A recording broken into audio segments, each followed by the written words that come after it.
Good morning. We'd like to welcome everybody out to the Mesa City Council study session for September the 12th. We've got some very interesting topics on the agenda today. So if you're tuning in, grab a bowl of popcorn and get ready. This is going to be a good one. Bowl of Cheerios, yeah, depending on the time of day. The first item on our agenda is to hear a presentation and provide direction on the location and acquisition of land for the proposed Northeast Public Safety Facility. And we've got everybody who's anybody in the city of Mesa here today to talk about it. A couple of chiefs and the head of real estate. So, ladies and gentlemen, take it away. Thank you, Mayor. Good morning, Mayor and Council. I'm Kim Fallbeck, Real Estate Services Administrator. Chief Batista here to my left with police. We have Mark Castleton, the Strategic Planning and Analysis Program Manager, and Mary Chief Camelli with Fire and Medical. Today, we're here to review with you our progress on building the public safety facility approved by the voters this past bond election. The site will be shared by Mesa Police and the Mesa Fire and Medical Departments. We now will review with you our logic for the location and the request that Council grant authorization to acquire property for this facility. The Mesa Police Department currently operates 4 patrol divisions in the city. The Superstition Division covers over 70 square miles. Distance from the station to the northern parts of that beat make it long, and so make it so that we have longer response times to those areas. A new facility in the Northeast will improve the response times. We have more flexibility, and at the exact position of a police station does not make it so that it has to be in a particular area. But we are looking at the area that's been blocked off between Higley and Sossaman, McDowell and Adobe. The flexibility that we have is that our officers aren't responding out of the station for a call, but they're roaming around near that station.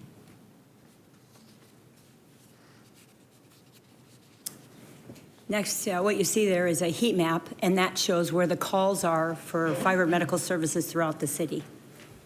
With this, you also see our fire station locations today. So we have 20 stations today, and if you look in Southeast Mesa, Station 21 is next up, and so that is one we're already working on today in the Eastmark area.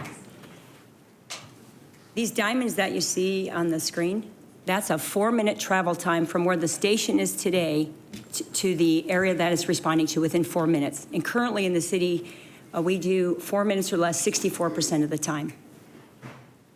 In this next area that you see that just came up on the screen is Station 22. This is the area that we're looking at for the next public safety facility. This past year, we ran 1,600 calls in this area. So the highlighted area that you're going to see next, if you click it, Mark. So this area is the area we're going to zoom in on the next screen. This is the area that we're talking about. And currently in this area, we do 4 minutes or less 39% of the time. Over the last 5 years, it averaged 39% of the time we did 4 minutes or less in this area. And the reason for that is because all of the adjoining stations around this block of land, Station 14, 16, 8, 13, and 20, they respond in that area to respond on the calls and the emergencies in that area. And then Mark Castleton is going to go over some of the data and the analytics behind it. So analytically, we define the optimal point of a new station as the point that minimizes the gaps with the current station and the overlaps with the current station. So the optimal point for location 22 is shown here in blue. It's slightly west and north of the intersection at Power and McClellan Road. So we searched for vacant properties larger than 5 acres near location 22. We found 4. For convenience here, we have labeled them A, B, C, and D. Site A is owned by Mesa Community College. It was purchased with higher education bonds, which makes it difficult to acquire. We anticipate extending intergovernmental process to acquire this. It is large enough, up to 14 acres. However, it is too far north and creates too much redundant fire medical coverage with Station 216, which serves an area with relatively low demand. Site B is owned by East Valley Free Will Baptist Church. It's located behind the Home Depot facing a residential neighborhood to the north. It is a single parcel covering 10 acres. Assuming the church would split off 7 acres It may be large enough, but the remaining shape would be difficult to work with. Like Site A, it is also too far north and creates too much redundant fire and medical coverage with Station 214. Site C encompasses 3 parcels. 2 parcels were recently sold in August by Love of Christ Lutheran Church. The other is owned by a private LLC and is zoned commercial. Total area for the 3 parcels is 5.1 acres and is too small given its shape. Site D is approximately 8 acres. It is owned by a nonprofit corporation. It is the correct shape and ideal size. It is located with sufficient access and appropriate distance from nearby intersections and is located on a major arterial roadway.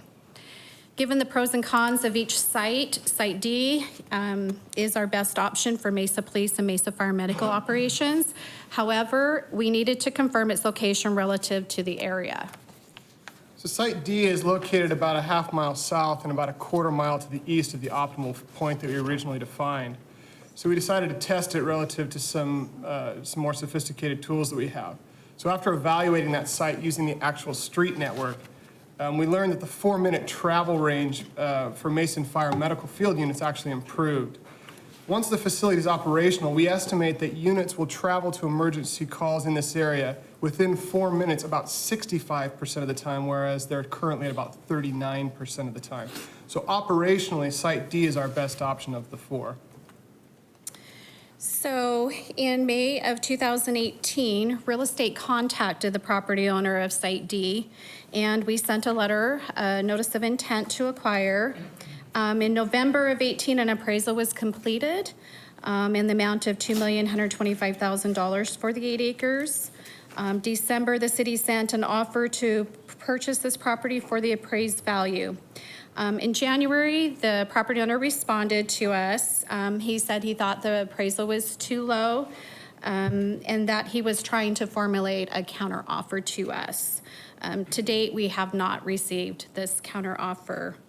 In March of this year, we did have a 20-day offer letter sent to the property owner. This property owner has owned the property since March of 2002 and recently did put it into a nonprofit corporation.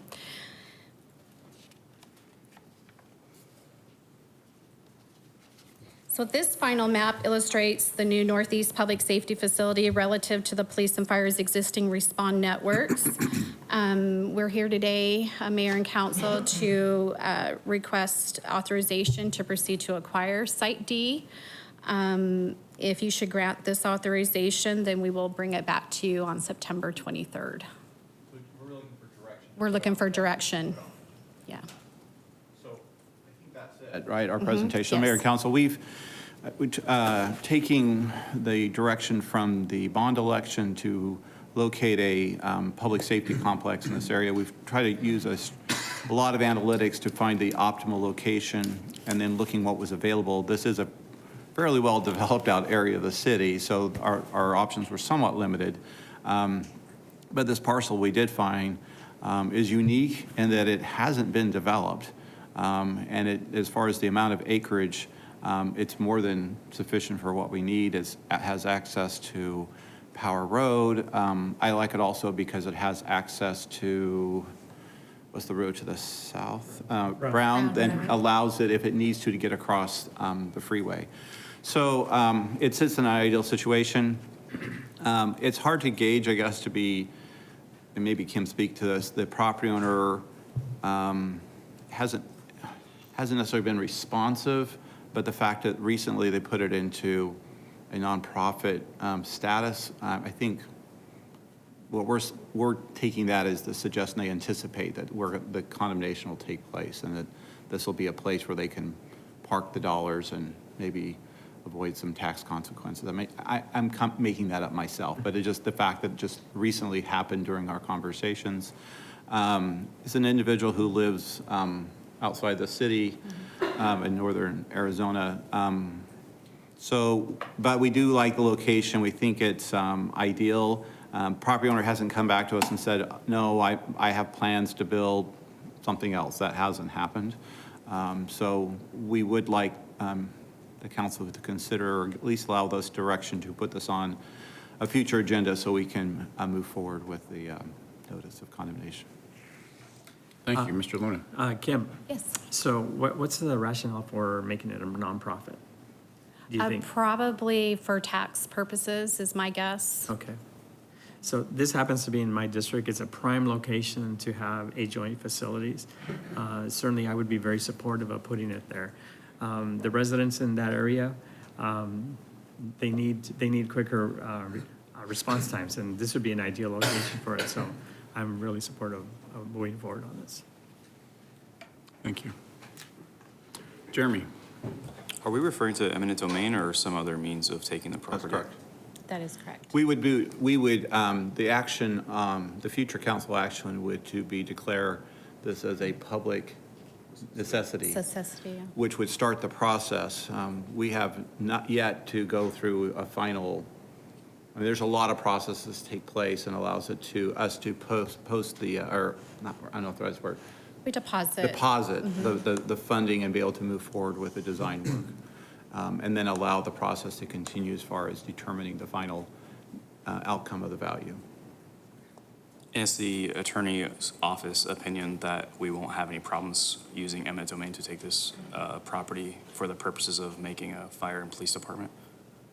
Mayor and council, no, I'm not aware of anybody even challenging the necessity for public safety on any take. So is there, as far as problem on valuation, what usually happens is people dispute the valuation. And so I believe this is also the site that's owned by a lawyer, so they're going to be familiar with the process. So many people actually wait for you to begin the process, and then they dispute the valuation, and we get initial possession, and then the valuation, you get competing appraisals, and we've actually had a lot of success in taking these to mediation and resolving these cases. I don't think we've gone to a litigation case to trial for more than 15 years. I'm trying to remember if we've even tried one. So they get resolved ultimately. And is it currently zoned for residential? Yes. Okay. And what was the date that it was moved into nonprofit status? It was November of last year. Okay, I don't have any other questions. Great. Mr. Freeman? Sure, Mayor, I'll jump in here. So being a past first responder, I believe this is a really great location because of the access to arterial streets. On the police side, I know that police squads are out in their respective areas doing their patrol duties. And, maybe their response time isn't as, being in their areas, their response times are shorter than fire possibly could be. So analytically, I like Mark's analysis on that choosing a location that will provide a 4-minute or less response time is critical. And then going back to the property owner, I'm sure there's going to be outreach to him that once we put this on the agenda and we choose to move forward, that he's going to have every opportunity to close that gap. And, if there's a dispute between the appraisal and his asking price, which we haven't gotten, and then we choose to do some type of mediation, is that the right word? Yes. Okay, so, and we would come to an agreement on that. Again, it's critical for response times for any type of life-saving event. So I'm all on board. I've been by that area many times. I know I was contacted about that possibly being developed in some other type of development, but it's never happened. And that was last year, but I shoved it over to Mr. Luna's office. But with that, no, that's a great location, and I think the land stamp allows us to maybe build a larger facility and a combined facility. And this is going to be both police and fire, is that correct? All right, thanks. And just, Kim, we've dealt with this property owner once on property because of the widening of power, is that correct? So he's been through this process with us. He has. In early 2000, we did the widening of Power Road, and this property actually did go through the condemnation process. We did come to an agreement, so it didn't go far into the process, but we did have to file for immediate possession.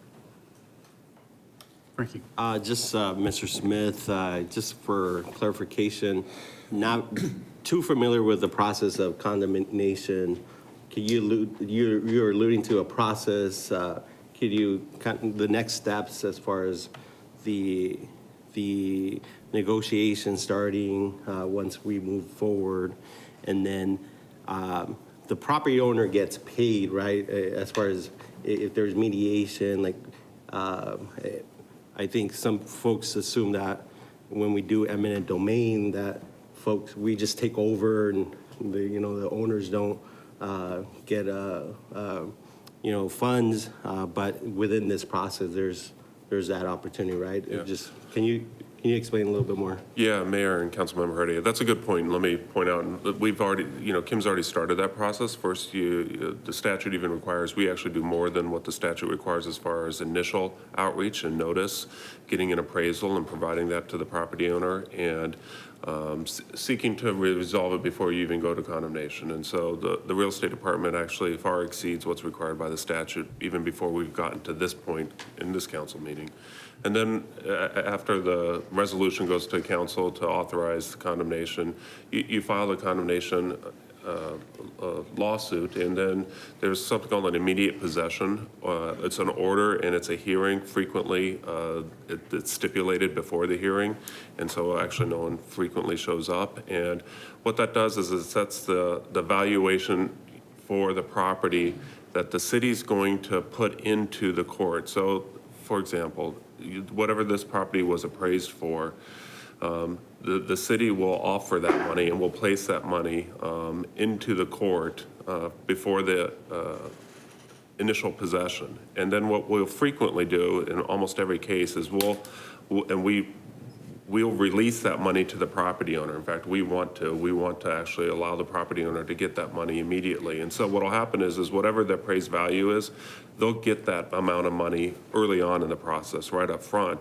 And then whatever the delta is, the disputed amount, that's the amount that will ultimately, you go to mediation and you try to resolve, and if you can't, you go to litigation. But as I said, we've resolved all these. And so the property owner gets the money early on, gets the appraised value early on in the process. And that appraisal is a third-party appraisal that we do, Yes. right? Yes. Not a city, okay. That is true. Yeah, okay. Jen? I have a question. Now, are there situations that a seller actually prefers to go through this process versus doing a counter bid and working, and is there tax benefits? Do they sometimes get a higher price for the property? Is there reasons that a seller would prefer this process versus just the negotiation directly with the city? So, yes, Mayor and Councilmember Duff, yes, there's a number of reasons, and you've identified a number of them. There's a lot of time also, and I don't think it's necessarily this particular site, sometimes there's encumbrances on the property that are difficult to clear, and so the property owner is not even going to be able to, so things that people don't normally think about. And so this happens most frequently in our downtown area and with the light rail. There was pieces of property where the property owner was going to struggle to get some old encumbrances off the property, so they actually want you to file, and then so that you can clear title through the court action to actually transfer the property. So there's another example of where you wouldn't even realize, but the property owner actually needs us to file the condemnation to be able to transfer the property without the encumbrances on the property. As far as the valuation, yes, many property owners take the position that they believe that they will be able to negotiate a higher price once we file the condemnation. And so and obviously this is it's a lawyer, it's a property owner, a sophisticated property owner, and so whether it's strategic or not, I don't want to speculate, but yes, many people believe that going through the process they'll end up with a higher resolution. Because ultimately, if we go to mediation, the mediation process by its very nature is to have it's usually a retired judge or a very experienced attorney, and that mediator is putting pressure on both sides to try to find a resolution and try to push the city up and push the property owner down to what the mediator believes is a reasonable price. So inherently, it results in the city resolving the case for more money than the initial appraisal. So many people do actually prefer to go through litigation. And there are some tax benefits that are gained by going through this process versus a sale? There might be. I'm not that familiar with Okay. some of the tax benefits, so I don't want to speak to those. Okay, thank you. Frankie? Yeah, Chiefs, what are some of the highlights to locate combined police and fire in this area? just work and, you alluded to some of the calls that you receive, making sure that response times are lowered, but what other highlights for both police and fire to co-locate in a station here? So we have a successful combination of that right now at the Superstition Station, where we have police and fire working out of that station. So we know from previous experience that that model works for us. Again, we have more flexibility in where the station can be placed, but in looking at the Northeast Station, that's a model that works to have it for us. It's centrally located with respect to where we're looking at the boundaries, and it obviously is a huge increase in the amount of time that they're going to cut down for the response time of the fire department. Yeah. And Mayor, Councilmember Heredia, another advantage is we have a great working relationship with the police department, and we respond on calls every day together. And being in the same location, it not only saves money, but it just continues to build those relationships that we foster every day in the community. So I'll get a practical check on that. It's having fueling stations, so we can put those in one location, the parking, security. So there are a lot of redundancies that go into these buildings. We'll be able to, instead of building two of the same thing, we can build one of the same thing. Now, they'll be separate quarters, but you can imagine the way the technology, fueling is a big one for us, that we can have just one location that we can, or a single location instead of having two different ones, so. Mr. Freeman. Chief Camelli, years ago, Mr. Brady, we had purchased some property at Recker and Adobe for a future fire station. Do we still own that ground there? We do. We're actually been trying to sell. We do have some interested parties to purchase that. So I know that was for future, if Dreamland Villa chose to come in and be annexed to the city, we were going to build a firehouse there. But having that ground there, if we can get it sold, will help divest, reduce some of the funding mechanisms for this project. So I'd be all for that. Yeah. Is there any other unused parcels that we own in the area? In this area? Not in this area. Yes. Okay, just so that we know that there's an unused parcel close by and that. Kim's been trying to.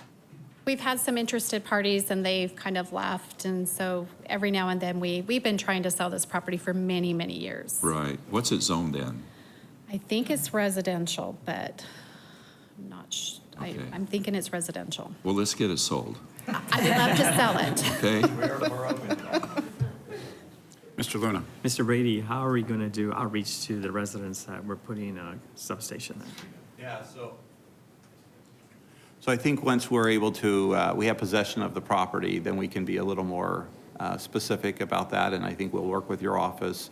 Because I think this will be something, like you said, I think the neighborhoods will be very excited about having this, because not only does it, I think, literally, I think for a lot of people, the opportunity, you drive by a fire station, a police station, there's a sense of security. But typically in facilities like this too, we may have a small community room. I think for the community too, to get police reports, to have that personal contact, I think is really important. So yeah, we'll work with your office. Once we need to kind of get through this process, I know we have control of the property, and as we move forward and start talking about the progress of design and construction and timing of that, it'd probably be a good idea to have an opportunity to meet with the community out there. Mr. Thompson. Chief, we talked about this a while back, but when we start looking at a shared facility, I want to make sure that both fire and PD are sharing the facility, so break rooms, conference rooms, various items like that. The intent is to share those areas as well, right? That is correct. And the substations, like Chief Batista alluded to already, that's already happening. But at any time, officers can come into fire stations at any time, and we want to continue that as well. They're open to our police brothers and sisters every day. Okay, thank you. Councilmember Thompson, we don't share kitchens, though. Okay. Well, oh, I'm sorry. Sorry, I Ken, have one more question. We have a small fire station, I think, on Recker and Thomas. Is that going to retain? You're going to keep that? Oh yeah, there's no plans to take any fire stations out. We're keeping everyone we can, and I think that's Station 214. yeah. So it's on the map earlier. Yeah. So it's up on that. I don't know what, slide 9, you can Virginia. see it up in the top. Okay. Is that 14? Yes. Yeah. So it's So pretty next far time away down. from here, so. Okay.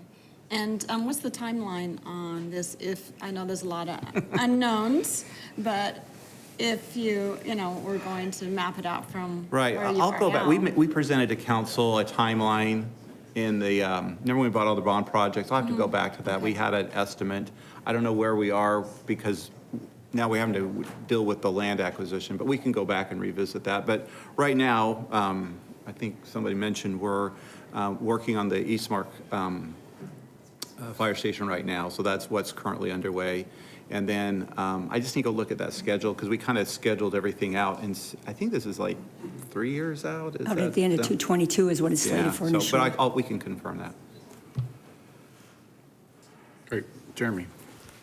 One last question.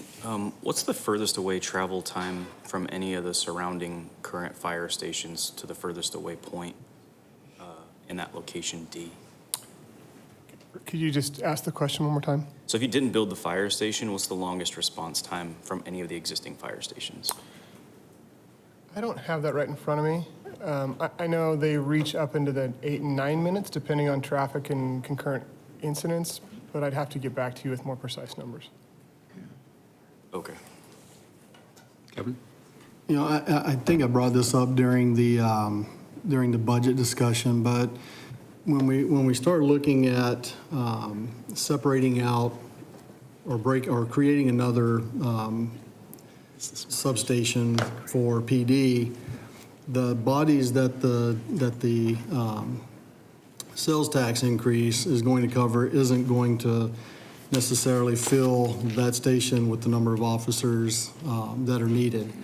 A typical station has, 120, 200 officers, something in that neighborhood.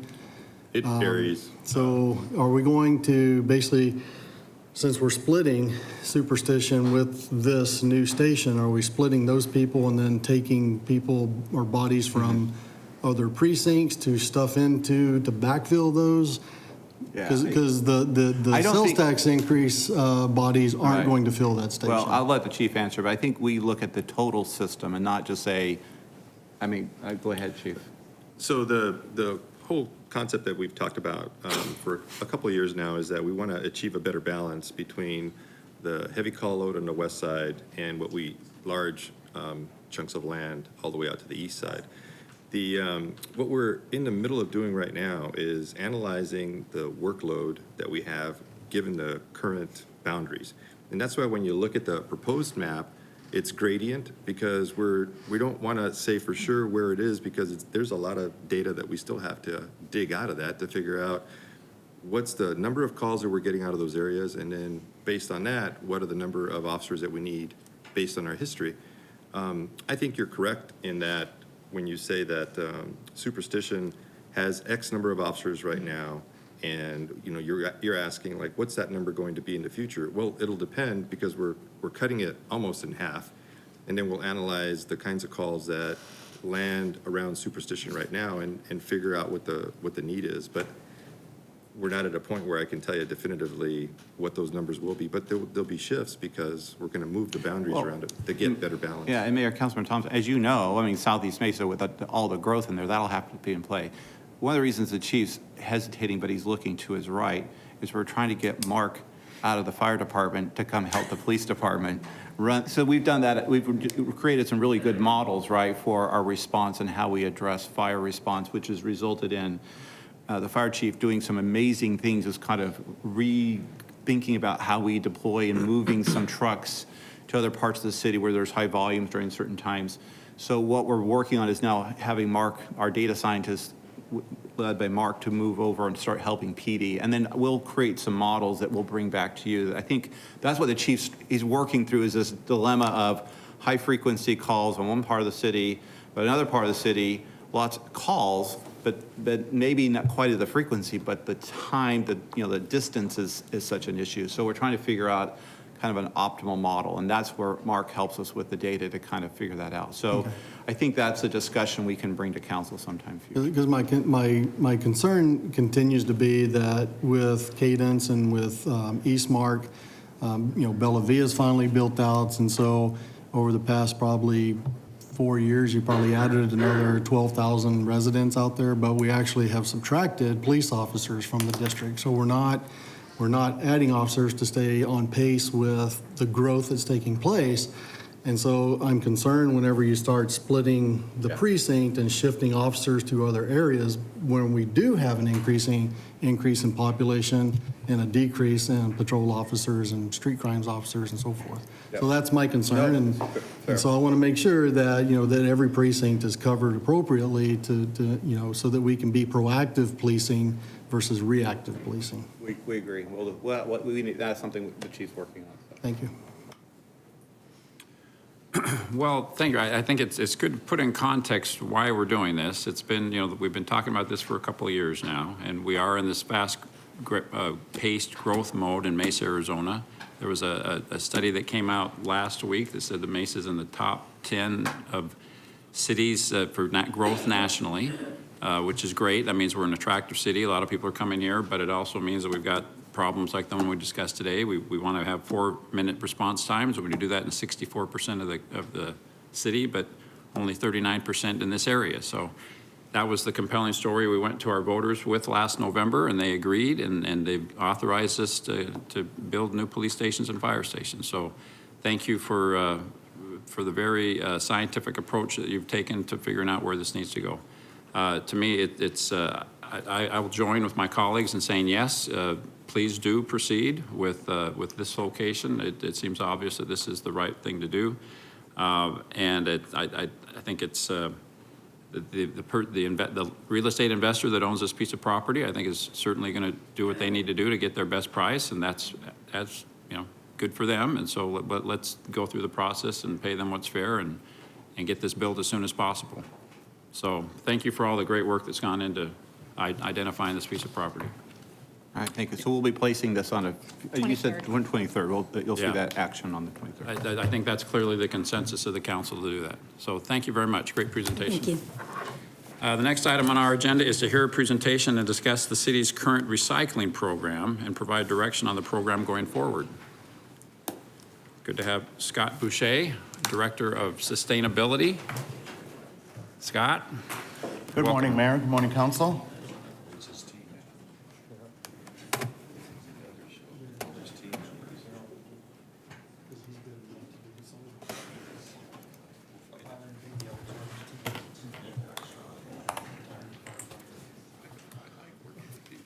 Okay. Good morning, Mayor, Council. My name is Scott Boucher. I'm the Environmental Management Sustainability Director.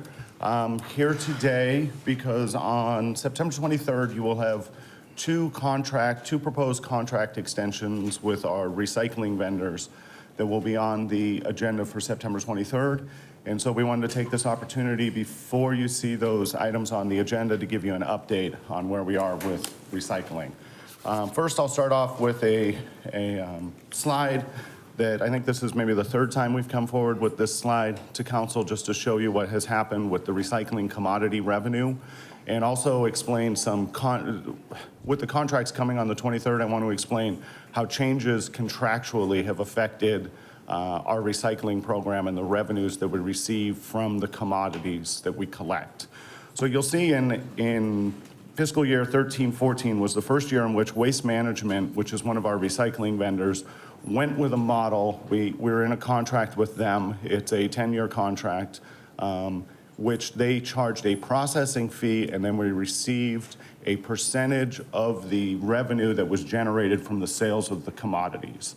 As opposed to, at that time, we had two other contracts that paid us a floor price for the amount of material that was brought to them. So as an example, one of the contracts with what it was ReCommunity at the time, it's now owned by Republic Services, so you'll hear me refer to it more as Republic now. We were paid $26 a ton for every ton of recyclable material that we brought to them. So you'll see in that first year in which we had that contract with Waste Management, there was a significant decrease in the revenue that we were receiving for the commodities. You'll see that the value for those five years after that bounces right around a little bit over $500,000. A lot of that is because with the contract that we had with Community Republic Services, we were getting $26 a ton as our floor price. We were bringing them approximately 20,000 tons of recyclable material. So you'd see there's $520,000 worth of revenue that we were getting from those commodity sales. Now, last year we came forward because the two contracts that you'll see on the 23rd were up at that time. So we did 1-year extensions of those contracts. And those contracts went also with that same model of a processing fee with a revenue share associated with the commodities. And you'll see at that point now that's the first time when we've gone down into the fact of having an expense rather than a revenue associated with the commodities that we are delivering. So we tried to just project out. This is, again, it changes, and the next slide will explain it a little bit. It changes, but this is what we're projecting out based on today's pricing and the processing fees that are proposed in our contracts that will be coming forward on the 23rd. And you can see we're looking at 1920 as an expense of about $1.4 million to process those materials. You'll see here from this slide that the cost for recycling has been going up. So just to explain, so if you look at the black line where we have Republic, that's October of last year. So October 1st is when their contract with a processing fee and the revenue share kicked in. And you can see that's that first jump that happened on the black line for the pricing of recycling for us, where it became a cost. And then you'll also see a jump on that black line in December, and that is related. So another factor that we have going on right now is that the value of the commodities is dropping, okay? So the amount of money that Republic Services was receiving for mixed paper, which is a large portion of what we collect in the Blue Barrel, dropped significantly. So therefore, what it does is it increases the price for the city. So one of the things I failed to mention with the contract changes, what it really did, once that floor price went away, it shifted the risk of the commodity prices from the recycling vendor to the cities. Because now we pay a fixed amount for the processing fee, and we receive a revenue share based on the value of the commodities. Therefore, if the value of the commodity drops, the recycling vendor is still getting that fixed processing fee, but the revenue share that the city receives is reduced. And so as we've seen these drops in commodity prices, the city's cost increased significantly because we're dependent upon that revenue share to reduce the cost that we have, okay? You'll see from the red line with United Fibers, their contract actually starts on January 1st. We're bringing them both forward this month because we'll kind of get into it, but both of these contracts, we need both of them in order to do what we're doing. So that one, you could see, we started to see an increase because, again, we're paying a processing fee and getting that revenue share. And then the large jump that you see in June is, again, related to the amount of money that they were receiving for mixed paper. The value of that commodity dropped significantly for them in the contracts that they had. And so therefore, the revenue share that the city receives reduced significantly, and so our costs have increased. I'll point out that yellow line at the top is what we currently pay on average for landfilling. So you can see that all of those contracts have, over this last year, surpassed how much we would pay if we landfilled this material. Excuse me, Mr. Luna. Scott, maybe you might want to explain what happened globally. So the community has an understanding what's happened with recycling. Why are we incurring these costs? Why are we losing money? I think they need to understand what's happening at a global level. On a global level, we have seen that China has restricted, and this has been going on for a long period of time. So even going back, if you look at Waste Management's proposal to us back in 2013, China was giving warning signs that they would no longer accept our material because of the amount of contamination that it had. And so they were enacting more stringent standards. At the beginning of this year, they enacted standards that took the contamination rate down to 0.5%. is what they would accept in coming into China. Our recycling vendors are telling us that essentially that is not a contamination rate that they can get to, and so therefore they're not able to sell those products to China. So what you did is you lost the largest purchaser of our recyclable materials has gone away, and so now there is more supply than there is demand, and that has dramatically affected the prices that we're receiving. Okay. I'll show you this next slide, and the city of Mesa is uniquely positioned with this, and we've seen across the country others who don't have this advantage, in that we have 3 recycling vendors that we bring material to. Okay, they are also, as you can see, and kind of ties in with the discussion we were just having about fire stations and police stations, that they're spread out across the city, which a significant portion of our expenses in picking up the recyclable material is the time and the miles that we travel to the route and then off the route to go to the recycling facility and then get back to the route. So with the 3 vendors that we have here, it gives us an opportunity that based on where we are picking up the material within the city, we have a facility that we can bring it to that is relatively close to it. So if you look like Waste Management's transfer station, with all the growth that's happening down in Southeast Mesa, we're able to bring that material to them.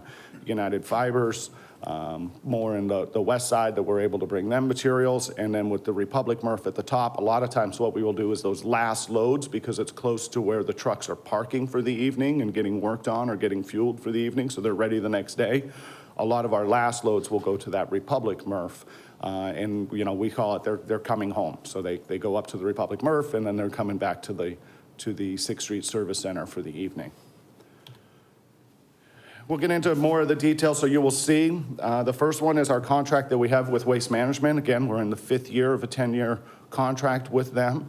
I will tell you that we have been approached by Waste Management and they would like to renegotiate this contract with us. And then we have the 2 proposed, so there's the United Fibers proposed contract and the Republic proposed contract with their current contract pricing below it.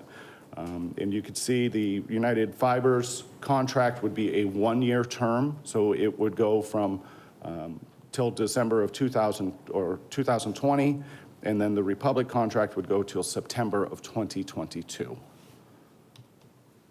So with those rising costs, what we wanted to do was come to council and give you some options on what we might be able to do moving forward with the recycling program. And I will say that these options that we're going to present, they're not mutually exclusive of each other, so there's almost kind of like a menu, so to speak, that you could choose from, and there's different options that could be combined together. So as we go through this, just think of that as if we do one thing, it does not mean that we can't do something else associated with it.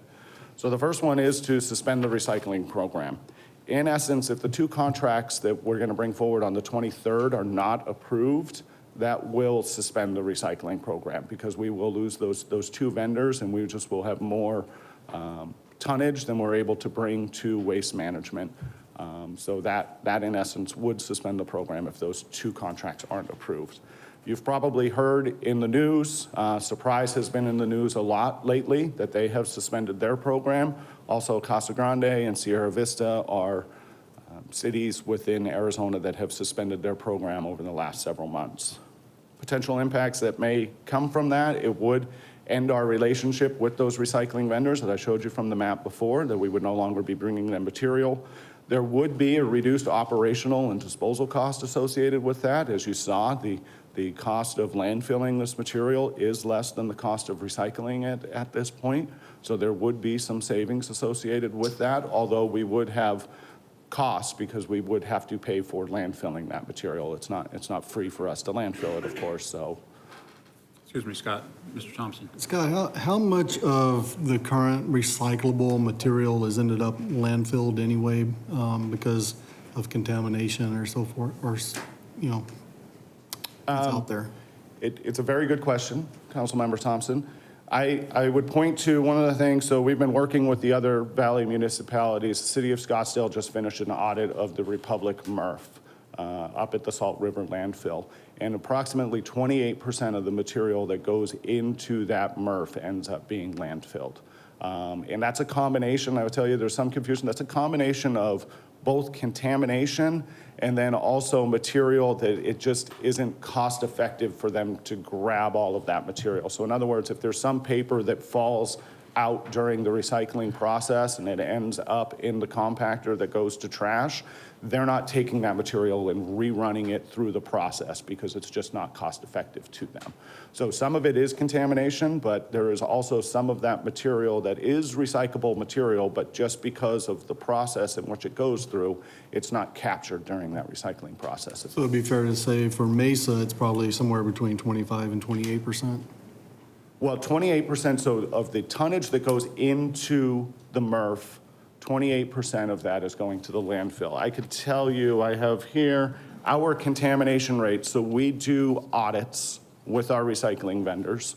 There's two kinds of audits that we do. We do an automated audit where they shut down the facility, they'll clean the facility, and we will bring like 4 or 5 trucks or routes to the facility. They'll store them, and they're just running our material through the facility. That gives us a much better idea of what our composition looks like. And then with waste management, we will do also some grab samples where we'll drop off a couple of loads and they'll grab 200-pound grab samples and we'll hand sort through those. We have seen that those aren't as representative in our opinion as what the automated audits are, but our contamination rate here at the City of Mesa based on our latest automated audits ranges between 9.64% to 12.8% is what our contamination rate has been. So what you'll see, that delta that you're seeing is other folks might have higher contamination rates, and even from the Scottsdale audit report, you'll see Republic brings material to them, and Scottsdale also brings material to them. So there may be others that have higher contamination rates than what the City of Mesa does. But in addition to that, there's some of that material that is just lost through the process. Okay, thank you. What the vendor ultimately takes. Of what the vendor ultimately landfills is approximately 30% from Republic. But we're paying, but the difference though is what they pay, I don't know if they pay themselves, but the cost for them to take it to their landfill is pretty low. And for us, taking it to the landfill has now become cheaper than taking it to having it recycled. But even if we recycle it, what we know is we're still paying them the recycling fee, even though they may 30% of the time, they actually may be taking it to the landfill. And I think it's kind of a business decision and just the way, just trying to sort things out. But the reality is we're probably paying for recycling fee, even though 30% of that is still going to the landfill. I have a question. So I understand all the costs, but there is, the environmental concern as well. So do we know that the recyclable materials that the vendors take are actually recycled? Given the contamination rates and what China's tolerance is, makes me wonder. Yeah, Mayor, Councilmember Duff, it's a very good question. The assumption previously was because we were being paid for this material that obviously they were producing something else with it, otherwise they wouldn't pay us for that value of it. With the drop in the value of the commodity prices, there has been more scrutiny associated with where is this material going to. As of today, I can't tell you specifically whether or not a water bottle that we deliver to Republic Services where it ultimately ends up. It's interesting because I've had these discussions even with the recycling vendors. Me coming from an environmental regulatory background with hazardous waste, we have manifests associated with it. I can tell you where it was generated, where it was transferred, and where it was ultimately disposed of. With the recycling, we're not able to show that. They do show us where their materials are going to, but to be able to track specifically our material made it to here and then was sold to a contractor that turns it into something else, I'm not able to do that at this time. But that is something that we have let our recycling vendors know, that as we move forward and these costs have increased, that's something that we're going to need to know. Because if we're going to pay higher prices for it, I think it is only fair to expect from them that they can tell us where these materials are going and in fact they are being put to a reuse. I have the concern, of course, for our recycling, but overall, what they are doing, no matter whose recycling material it is, what municipality or source, where it's going, and given that they're public companies, you would think this information would be publicly available, so I would be interested to know if we could find out, if we're going through the cost, if we choose, I know there's a lot of options, but if one of the choices was to continue the recycling program, one of my questions I would like to know if those materials are actually being recycled versus landfill. So if they're going to the landfill, then why are we paying them to do that? And of our total trash collection between landfill and recycling, do we do more landfill or more recycling? Do you have an idea of what that breakdown is and how much of our trash is recycled? Our total tonnage that we collect is somewhere around 230,000 tons of solid waste, and we collect about 32,000 tons of recyclable material. Now, that 220, 230 number I give you includes our commercial operation, but the 32,000 also includes that. So it's not just the ASL side, because we do have a commercial operation that we run. So it is significantly more material we landfill than what is going to the recycling. So the 32 is part of the 230 or in addition to the 230? It's in addition to. Okay. Your total tonnage. Our total tonnage. That you pick up. 250, 260. There you go. And of that is, the 32 is the recycling. And what is our landfill capacity? Do we have any concerns there? There's always concerns with landfills because they do have end lives associated with them. But from our discussions with our landfill partners, those are out into 2030 and beyond for those. And then even there's abilities for landfills to get like height variances that they can go higher with the material. So there's opportunities that they would be able to do things like that. But landfills do have a But finite Scott life. explained that except for Salt River, who owns all the landfills? Who owns the landfills? The landfills that we go to are owned by Waste Management and Republic Services. So that's one of the issues associated with this too. That's where Mesa is unique. If you going back to this. We have seen nationally that a lot of cities are dependent upon one vendor.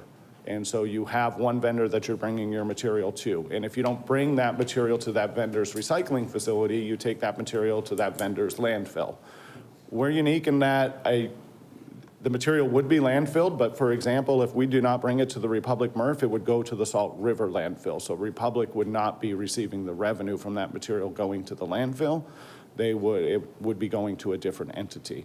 So in my opinion, at least that's beneficial because because in some cases it's either you're going to pay me for here or you're going to pay me for here. Either way, they're getting paid. So this does put us in a unique position, although there's places in which we will be taking more material to Waste Management and to Republic Services to their landfills simply because of the locations of where they're at and the efficiencies of time traveled and the miles traveled. And one last question, I promise I'll give up now. Of our recyclable materials, you said the highest concentration, the highest amount is paper, which I assume is cardboard. Paper is separate, so just to give you an idea, and I'm going to give ranges here based on those same audits that we had. Paper is anywhere between 30 and 50% of what goes into our Blue Barrel.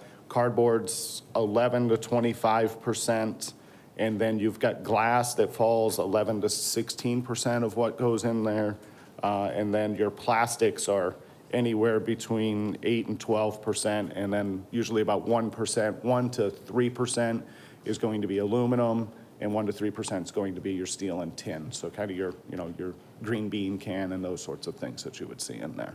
And the most profitable is the aluminum, of course. Yes. But it's the smallest amount. Yes, and that's That is so one of the things we'll unfortunate. talk about is the value Okay. of the commodities that are going into Okay. the Blue Barrel. Thank you. And I will tell you, previously, cardboard was valuable, never as valuable as aluminum, but that's those two that you see, those two top ones, paper and cardboard, is what really has affected the prices because those prices have dropped significantly over time.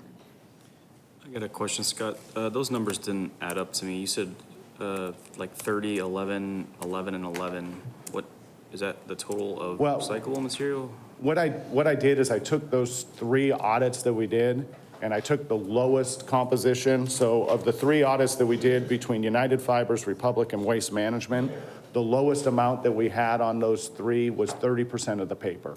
The highest amount we had was 51% of the paper. So I just tried tried to put a range to it, because there's 3 different audits that are involved in there, so I was just ranging what those are. So yes, if you add those all up, it's not gonna add up to 100%.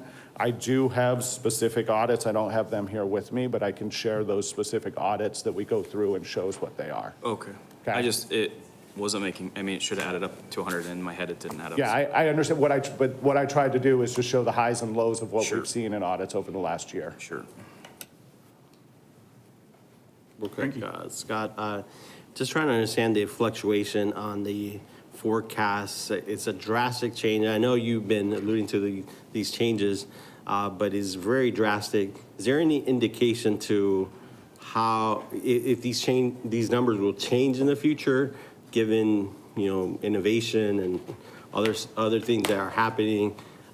You mentioned that China has been signaling over the last decade this change, and I'm highly suspect on that, just based on that, this change recently, that for cities to incur all this cost now, I'm just trying to understand if your thoughts in the future, these numbers will, flip, or just your thoughts on that, and then I have other questions as well. Everything that I'm seeing in the near term, there's no predictions that these commodity prices are going to bounce back significantly. I would hope that what this is going to create is innovation for more local markets to be developed, so that we're not taking material and collecting it in Mesa, Arizona, and sending it across the world to be recycled, and that we would be able to send material more regionally, and it would be reused and put to another purpose here locally, as opposed to having to go across the world in order for that to happen. But I don't know that that's going to happen in the next, those are the types of things that those markets are going to take time to develop. We are working with regional partners to see if we come together and we have more material that's available, whether or not that can attract entrepreneurs to come in with that. But again, what we're trying to do with these contracts now is secure the next, 1 to 3 years, so that we know what we'll be paying now, and then start being able to look into the future of how can we change what's happening and work on a regional basis. We have had conversations with all the Valley municipalities, with ASU, and really looking at ways that we can try and drive that innovation and make that happen. Okay. I'll save, based on your other slides, so I have a question on next steps, so. Okay. All right. Another option is to close the recycling centers that we have, so the public recycling centers. There's 3 locations. We have them at Dobson Ranch, Country Club, and the East Mesa Service Center. I will say that if you are a current City of Mesa solid waste customer, you have a recycling option available to you at whether it's your home or your place of business. So if you're one of our commercial customers, we have recycling available to you. If you're a resident, you have recycling available to you currently. We've had these recycling centers for a while. In the past, when cardboard was selling for $150 a ton, and somebody would drop off a box truck full of cardboard at one of our recycling centers from a commercial operation, we were okay with that because we were making money off of it. So we would collect that, we would provide a service, and then we would make a revenue off of that. Now that that has flipped and it has become a expense for the city, we have been paying attention, and it appears to us that a lot of the folks that use these recycling centers are not City of Mesa customers. So it's commercial businesses who don't use our commercial service who are taking their cardboard to our facility, which in essence then reduces the disposal costs for some of our competitors, because they've got a competitor that's disposing of their solid waste for them. And a lot of these locations are also popular with our County Island residents who don't have recycling available to them. So in essence then, folks who do not live within the City of Mesa are bringing this material to us, and we're paying to dispose of it. And these centers cost us about $250,000 a year to operate, is what we're projecting for next year. Potential impacts, we may see an increase. Excuse me, Scott. Just a question, the cost that you just threw out there, that's already taken into effect on your previous slides right? That's not an additional cost. There's a portion of that, that 200 to 250,000 also includes the transportation costs associated with it also. So the thing with these recycling centers is that we use our commercial operations, so those bins are picked up by our front load trucks, which service our commercial customers. The commingled roll-offs that you see at those facilities are picked up from our roll-off trucks, which are used either for our neighborhood cleanup program or our commercial customers who have roll-off service and residential also, but we compete with the residential for roll-off service. So that $250,000 number is not just the disposal, it's also that transportation cost. So the cost of the driver and the truck is also embedded into that number.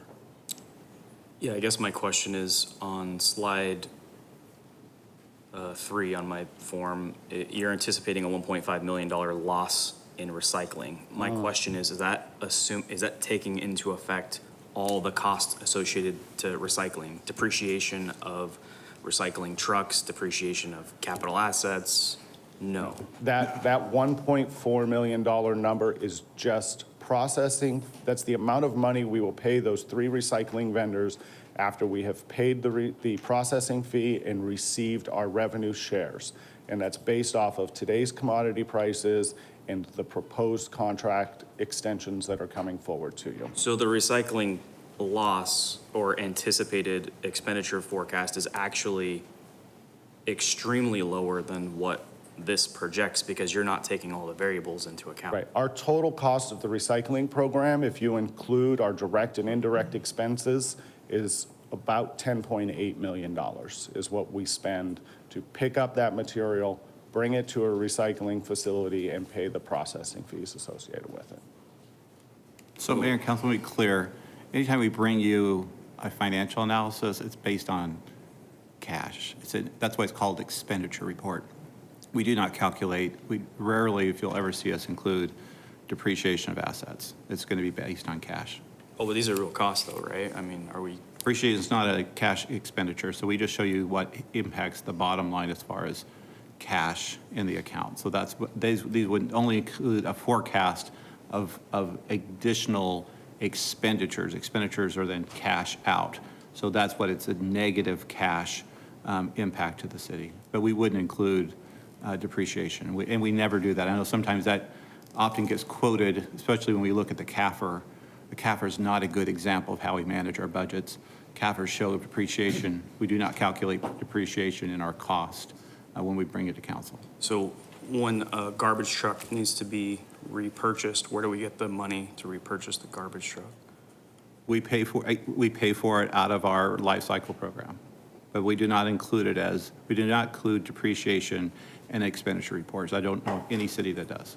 Right, but it's a real cost, right? I mean, like. I don't know, I'm not going to, the real cost of buying the vehicle, yes, but not, we don't include depreciation expense. And then I would say that $10.8 million, that has been part of that is in the bill that you're receiving for your trash service. So even when there was $1 million worth of revenue from the commodity sales, there still was a cost associated with recycling because the truck and the operator and all of those indirect costs are in there. But we put that as part of the bill that you receive. Just the way that cities have done it in the past and have shown, it's in the black barrel is where those funds are tied into, and it showed the blue barrel was free, but there were costs that were associated with it. Those aren't new costs that have come forward. Frankie. Scott, Excuse me, Jen, let's go Frankie, and then that's okay. Go ahead. Do you want to go? Go ahead. So on this slide, you said 250, is that for all 3 locations, Scott? Yes. And then do you know if there is a high contamination there at those sites, or is it actually better than what we get from residents, or do you know that breakdown, or is it too? We do struggle with contamination at these sites. We struggle enough that we actually installed cameras at the East Mesa Service Center and have been working very closely with our partners in code and citing folks because we were having folks that were kind of using it as a place to just throw things away. Once we installed cameras and we started actually citing folks, we have seen a significant decrease in the amount of illegal dumping and the amount of material that should not be going there. But we still get a lot of bagged recyclables. We get a lot of cardboard boxes that will have the packaging still inside of them. So yes, it is not our cleanest material that we get. Jen? I'm trying to remember back to the days before we had recycling in Mesa. And didn't we have trash pickups twice a week There, yes. in those days, right? So that if there was no recycling, then we'd actually probably have to go back to that model to absorb all the trash that we, generate. We would have to and look at then that. There are some state statutes of requiring twice-a-week pickup. We've had some discussions on that, and that we only pick up trash once a week because we pick up recycling the other day. Somebody like Surprise, so with the model that they're following right now is it's just a suspension of the program. So they are still asking residents to continue to do what they've been doing as they seek for different vendors to partner with. And so they're still picking up the black barrel on one day and a blue barrel on another day. Thank you. Kevin, did you have? No, that's what I was going to say. The model that Surprise is using is that they're not changing their recycling habits. They're still asking residents to recycle. They're just landfilling what's going into the blue. Right. Right. Because it's cheaper. But when they come up with a more cost-effective means of taking care of it, then they can automatically go right back to the recycling program. Another option would be to reduce the recycling frequency. So the city of Tucson, starting October 1, is going to go to every other week collection. The possible impacts associated with this are both, there's some operational challenges that are associated with that. So, we run anywhere between 12 and 15 recycle routes 6 days a week. And so in order for us to then reduce that to an every other week service, we would have to create new routes and where those trucks would go and what days they would go there. And then there would also need to be a significant amount of public outreach to let residents know when their day would be. And then we don't know the effects of what would then happen, whether that will decrease or increase the amount of contamination because that barrel's only being picked up twice a week.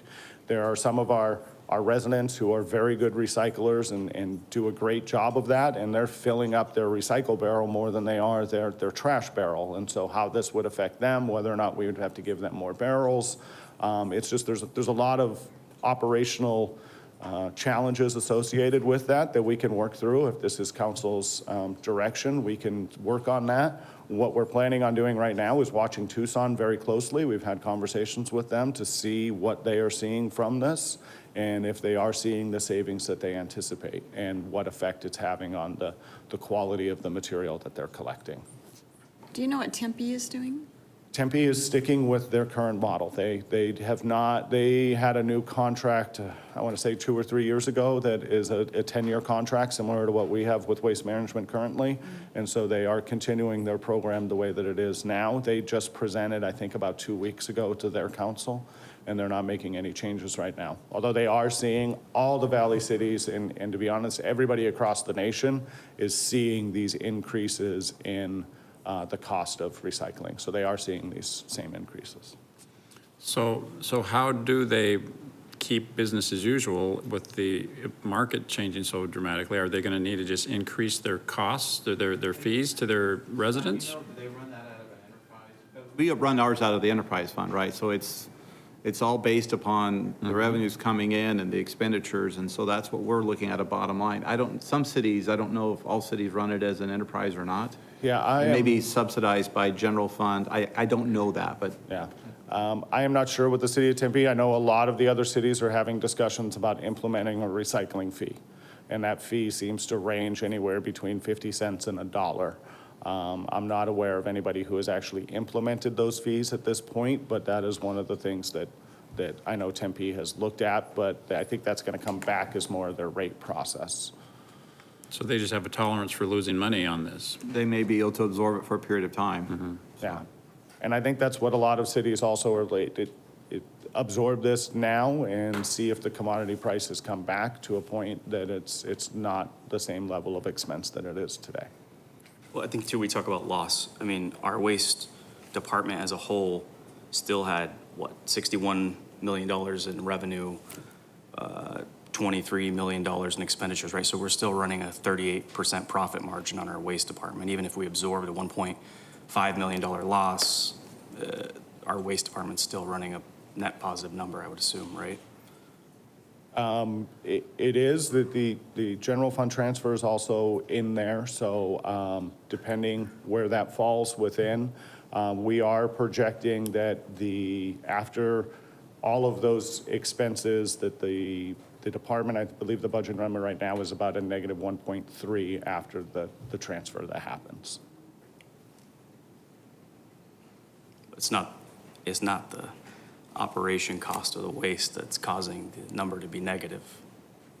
I would say there's several factors. The increase of this cost is going to have to be absorbed from the revenues that are generated from it. It is an increase in the cost, but it's not the only increase that we see. We other things become more expensive. Trucks become more expensive when we purchase them. Personnel costs go up, and other things that there's other pressures that happen within. Okay. Optimizing recycling is another option. So what we would do is really take three things into consideration: the quality of the material that we are collecting, the transportation costs, so the cost to go from route to the recycling facility and then back onto the route, and then looking at what is the value that we're getting after the processing fees are paid. So we would look at those three factors and take them into consideration, and then there may be times when the recyclable materials, depending if it's a highly contaminated area, that we may be landfilling that material, or it may be a situation if you have a truck that is running a solid waste route that day, and we have trucks that go down pretty routinely because we're running a lot of trucks out there every single day. If a truck goes down or somebody needs help on a recycle route, and say maybe they have 50 blue barrels that need to be picked up, currently we would make sure a recycling truck goes in there and picks up those 50 barrels. We may send in a trash truck that puts 50 recycle barrels in there because it's more efficient, he's closer, he's on his way, and then we would take that material and send it to the landfill. Really just making cost-effective decisions based on a lot of different factors on whether or not we would recycle the material or not. We anticipate that this would, we would reduce, we currently recycle approximately 32,000 tons of material, that we would reduce that from anywhere between 10 and 15,000 tons based on those factors that I presented earlier. We like that because it would continue our partnerships with the recycling vendors. We would attempt to provide them the highest quality material possible, so trying to attack that contamination issue that they tell us that they're dealing with. But the fact is that some of that material might not be recycled. And another one that we're looking at is rebranding the recycling program. So limiting the amount of material that we would accept into the Blue Barrel based on its value.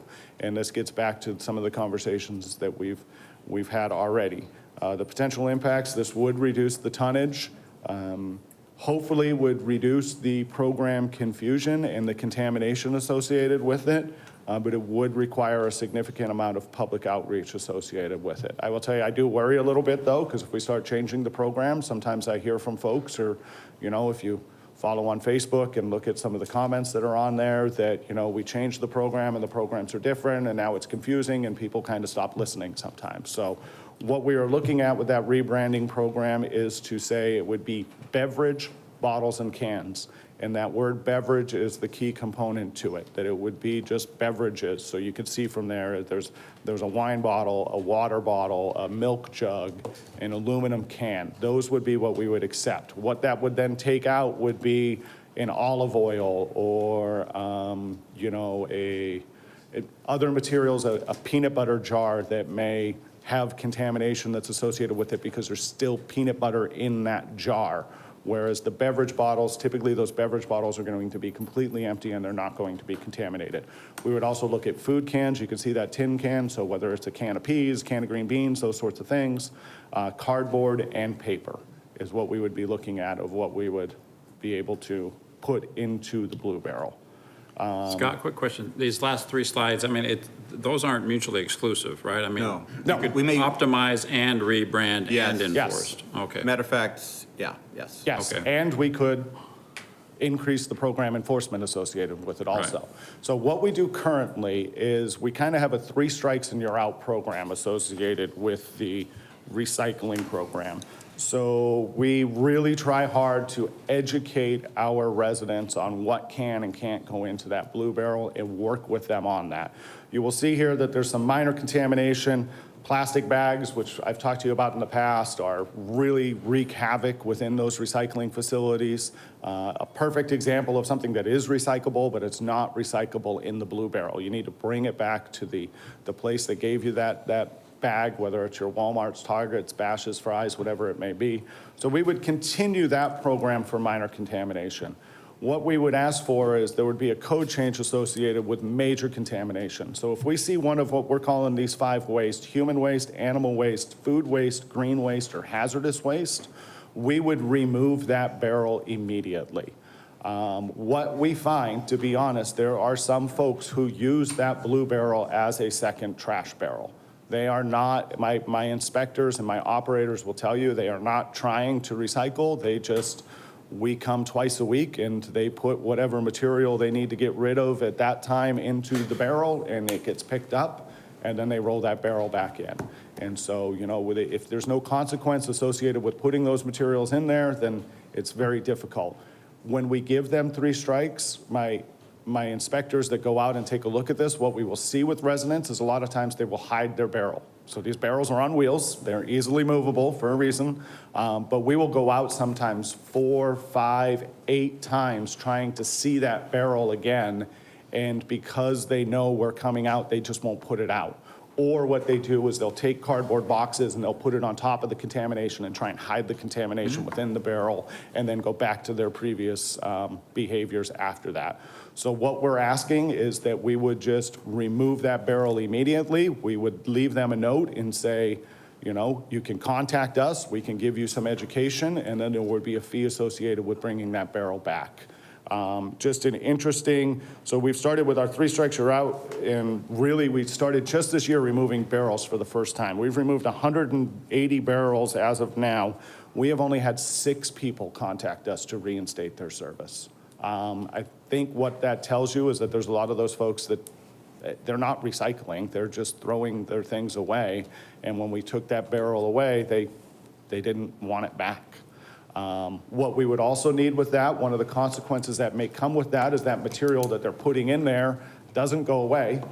It would still need now to go into the black barrel. So if we see that that black barrel is now overfilled and we're either going to have a safety hazard of servicing those barrels, that we would have to be able to give them a second black barrel so that they can have the capacity that they need to throw away all of the materials that they have. With that, I am open to any questions. So, Mayor, I think, just be clear, to kind of pull this together, Mayor and Council, the direction we're seeking is we're proposing to close the, we're not suspending, we're not shutting down, but we would like to close the current recycling centers where we do have the significant challenges. There's just no accountability, really. I mean, we have the cameras, but it's not like a barrel in front of a house that we can associate the responsibility there.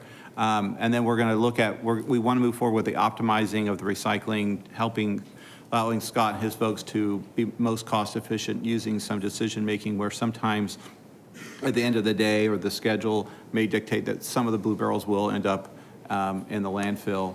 We're going to do the rebranding. Anyway, we think we need to do that, right, so that and educate the public about what is acceptable in the Blue Barrel and encouraging to keep that, not putting contamination in there. And then I think where, Scott, you just ended too, is just recognizing this enforcement program, we're going to be moving. And did you say there needs to be a code? Yeah, our change? code currently has that we need to give them those 2 warnings Okay. before we actually pull the barrel. So we would come. So we may forward- come back to council for a code amendment, is that what you're suggesting? An amendment to that so that we can, under the code, pull that first time when we see. And it would be, we're not looking at somebody who's trying hard and is just making a mistake or needs a little bit of education. That's not who we're talking about here. We are talking about folks that they use that as a second black barrel.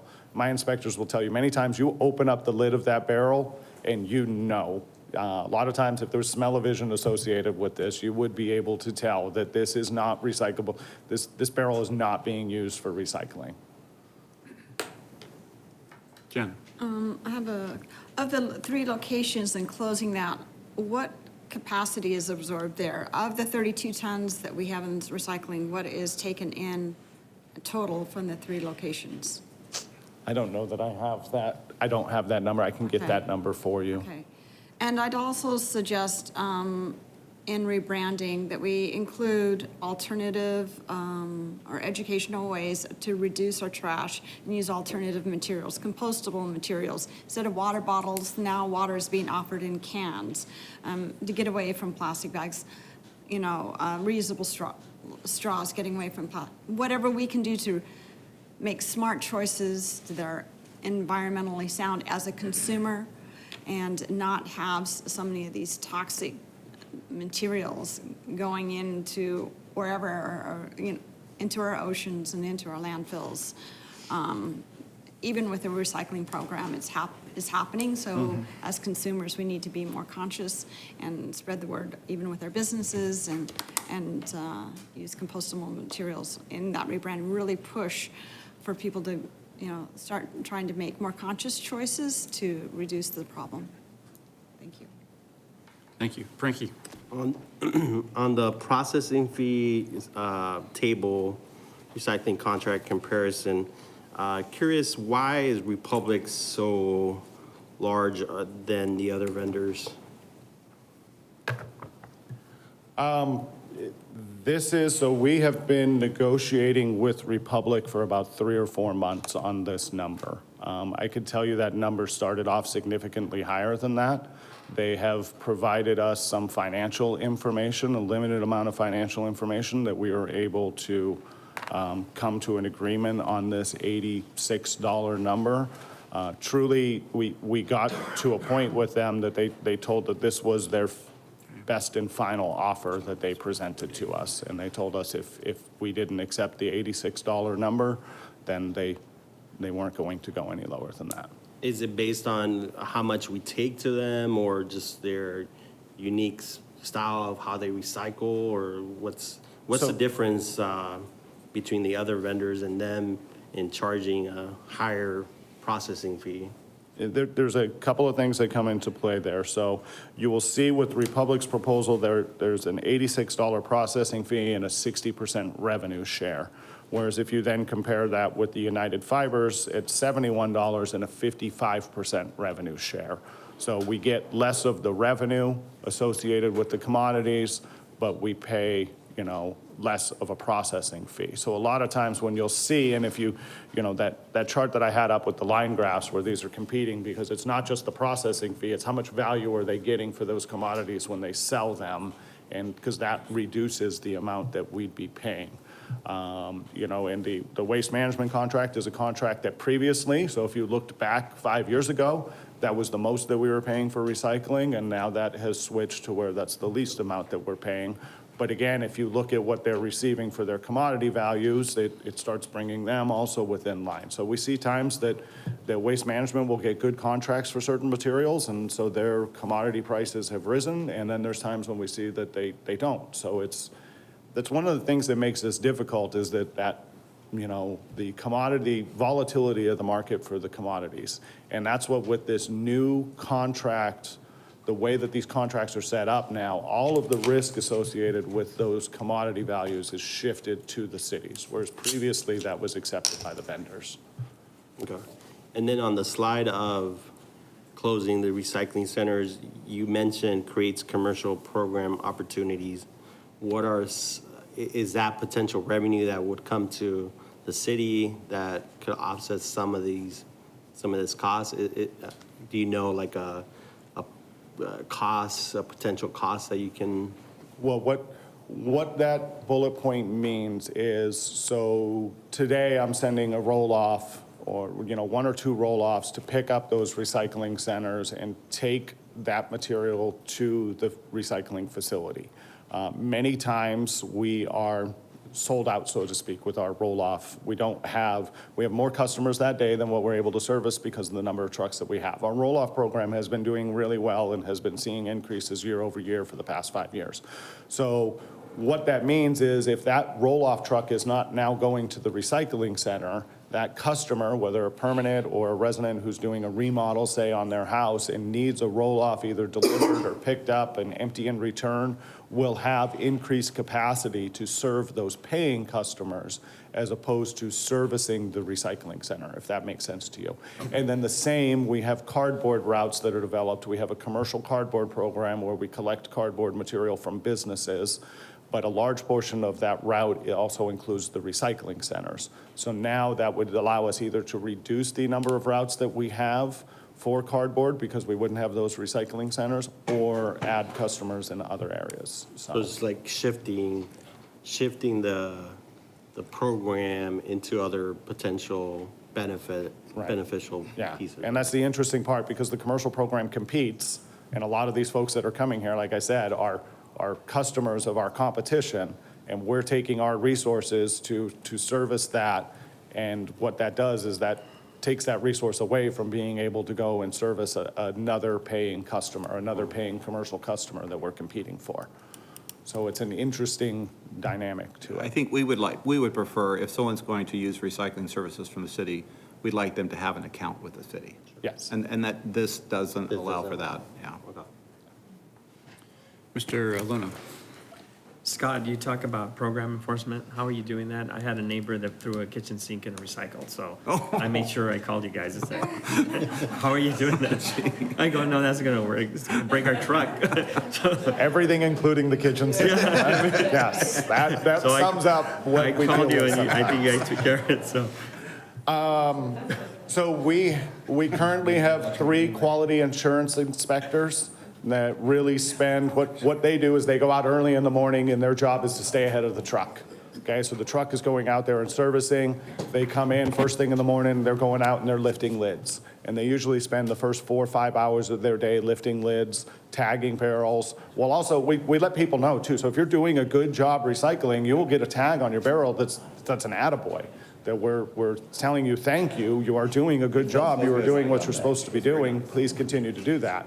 But with the other ones, what we'll do is we will tag that barrel, and then again, a lot of why we're asking for these major contaminations to be able to pull that barrel at that time is a significant amount of the resources is spent going back out to there, and really, it's almost a game that ends up being played with the inspectors and the resident of when are they going to put their barrel out and when am I going to get there to it and make sure that I inspect it. Or they're calling the next day, even though it's been tagged, they call and they say, well, you missed my barrel. And then they're trying to get us to come back out and pick up that barrel when it's been missed. And so the second half of their day, they're inputting that information so that when we get that call, it pops up and the person who's answering the phone understands that there's a reason why we missed the barrel. We didn't miss the barrel because the truck didn't go down the street or we happened to not pick it up. We intentionally tagged that barrel and did not service it. So that's what we have right now. So I see Sandy back there, and I think 10 years ago, we did a video at Mesa Public Schools about the Blue Barrel.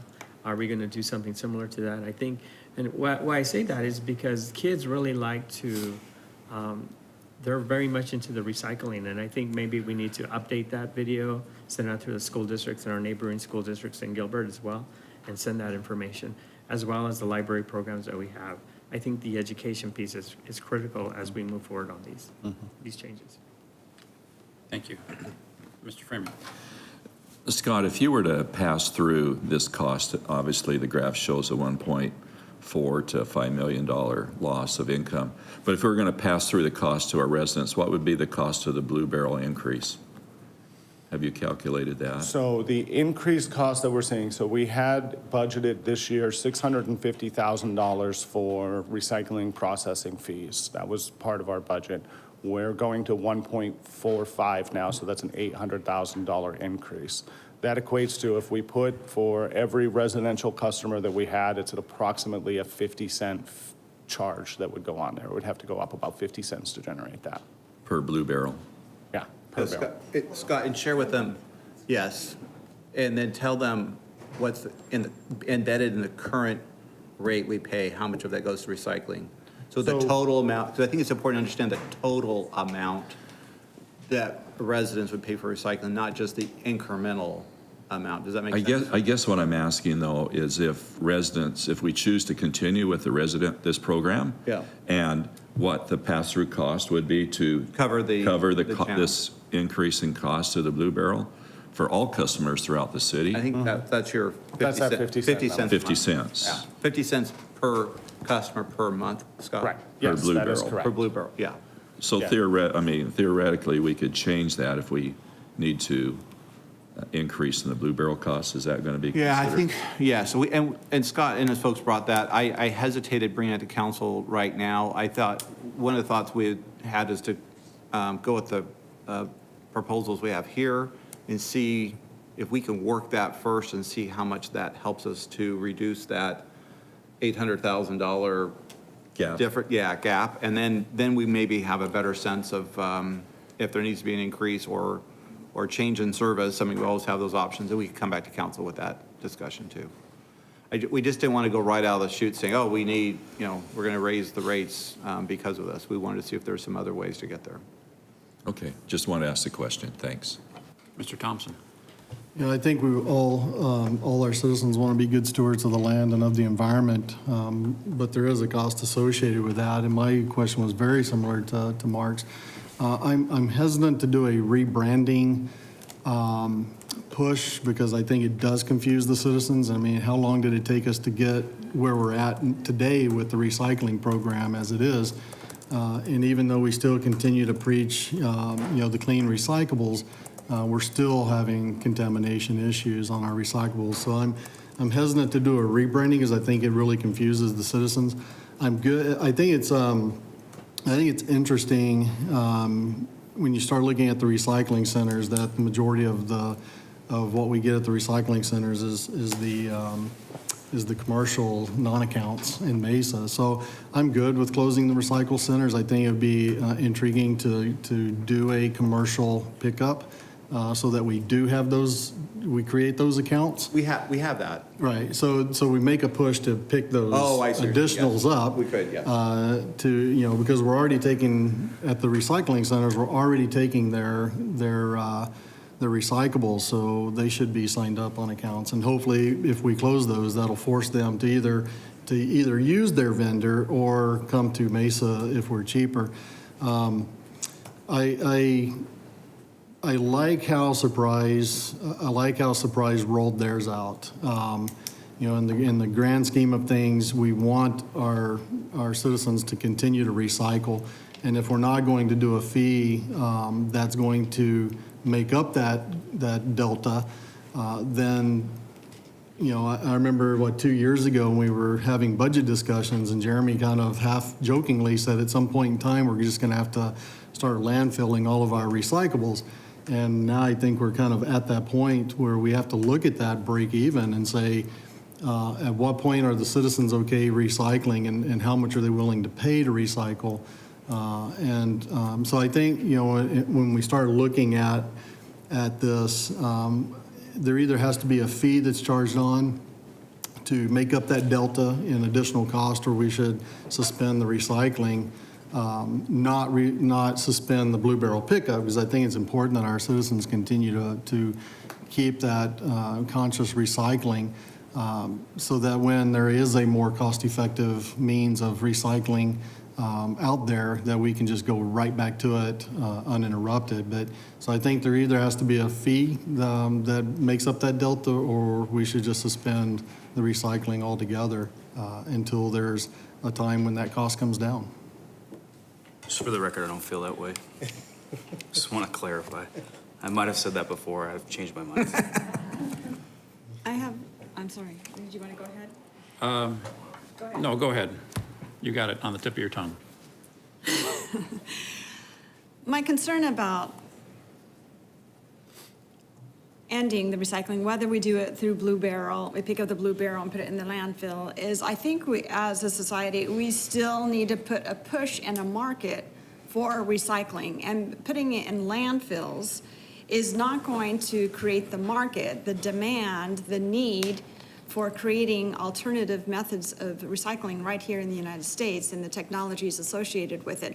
We need to keep that push going on to withdraw the market. Not having the supply of materials, I think, will discourage, or it won't accelerate the, what we need to do as a society in recycling. Thank you.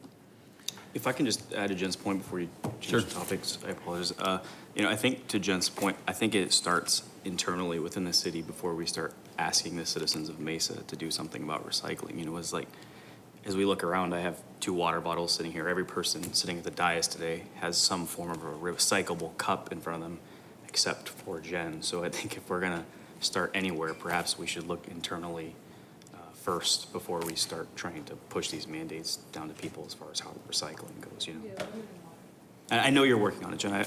I hear you all the time. And I know you have like a Prius BMW thing that doesn't use gas, so I appreciate it. Remember, we are encouraging to recycle drinking plastic. That's okay. That we actually, that's a commodity that works in the recycling system. But it still loses money, right? Well, so that's a great question. So the rebranding model that we're considering putting out there is we're going to take beverage bottles and cans. So I would put this in my Blue Barrel. This is recyclable according to our rebranded program. Is that correct? That is correct. Yeah, and there's a market, there's talk of market of using those there's opportunities for reuse in those. Okay. So are we saying if we clean up the recycling, that it will become Well, become profitable? we're just we think it reduces significantly the cost because it's not contaminated, and these are the items that are the most profitable or least costly, I guess, right now. Yeah, I will, if you go old school to reduce, reuse, recycle, they are in that order for a reason. We focus on recycling, and I think this is what Jen's trying, or Councilmember Duff, I'm sorry, is trying to say, is if you reduce, if you've never purchased that single-use item to begin with, it doesn't have to be picked up, it doesn't have to be transported, it doesn't have to be processed, it doesn't have to be recycled into something else.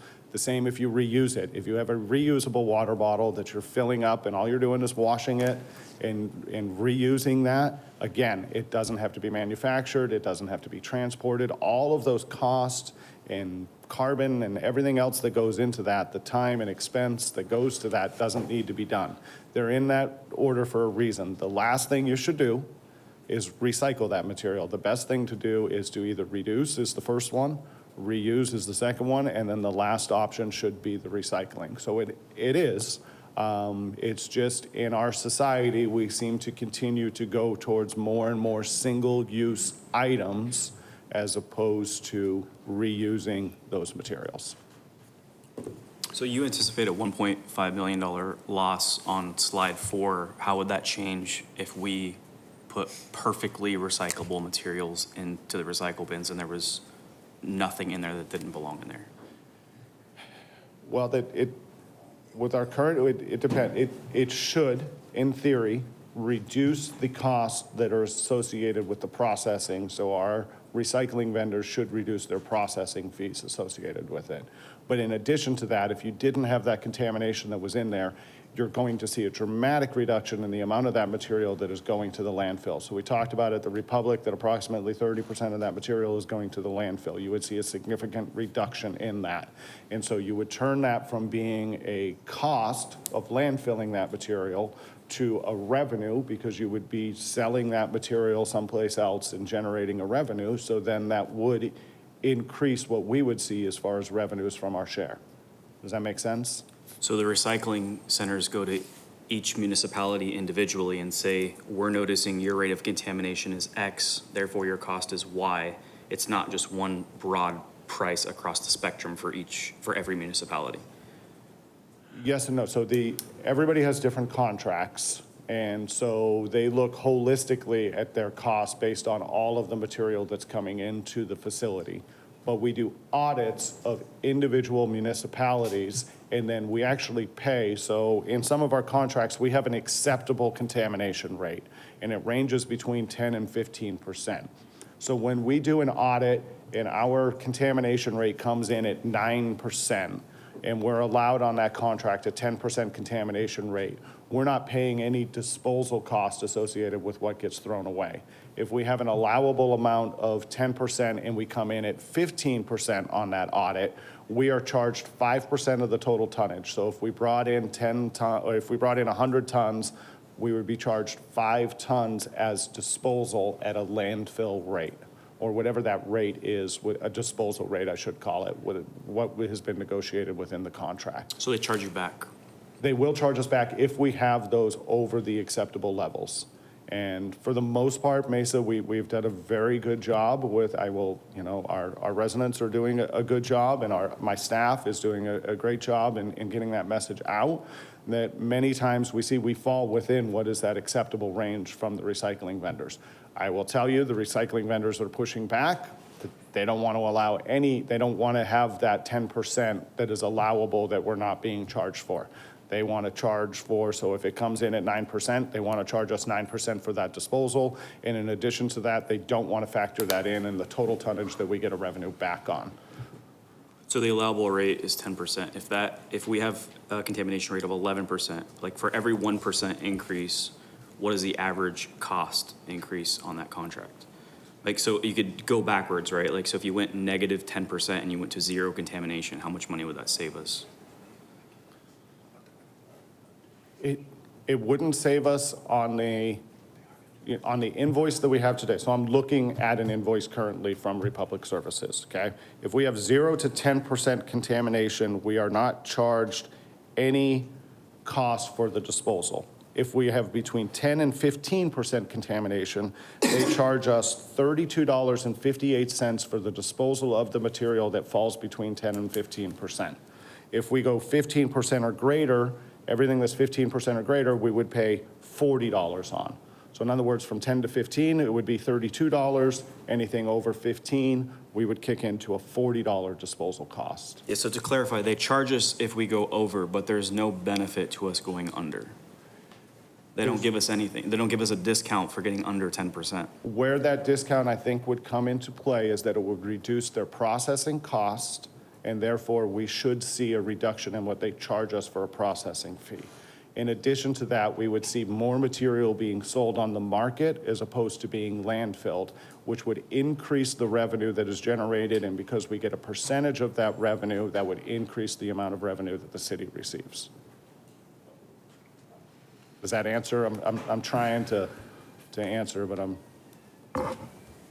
Yeah, I'm just ultimately at the end of the day trying to answer the question, if we had less contamination, how does it impact that negative $1.5 million number? But I don't want to, maybe it's something you guys can go back and determine. I don't think we're going to get there today, which I'm fine with. Well, I have the same question as Jeremy, because I think where we're heading here is if we do take your recommendations and we consolidate, we kind of say that there are some recyclables that are no longer viable commodities, so we're not going to pick up your glass anymore. We're not going to pick up, and we're going to put stickers on the barrels and say, hey, beverage bottles and cans, food cans, cardboard and paper, period.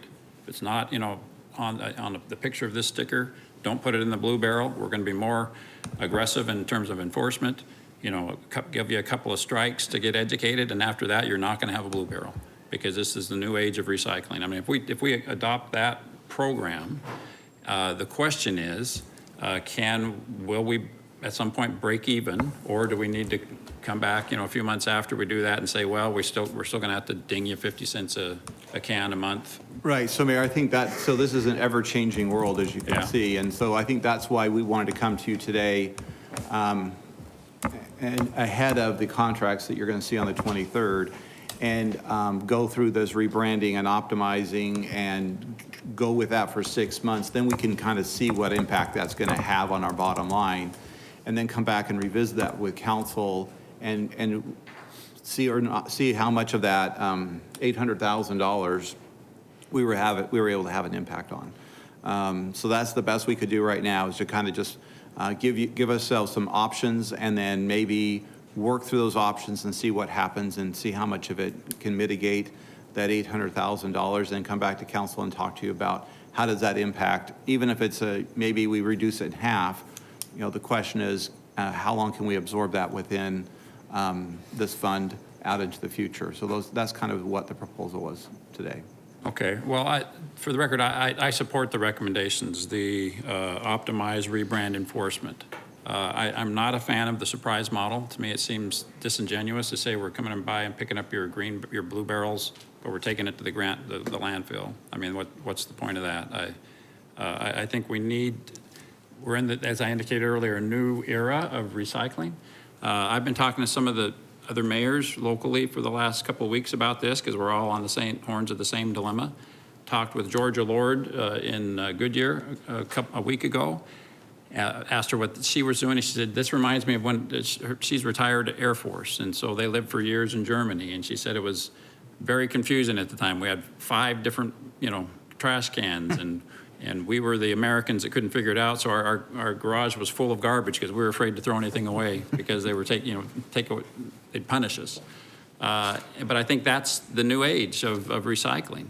I think we do have to be, we're all gonna need to be more educated and more sophisticated in the way that we participate in our recycling.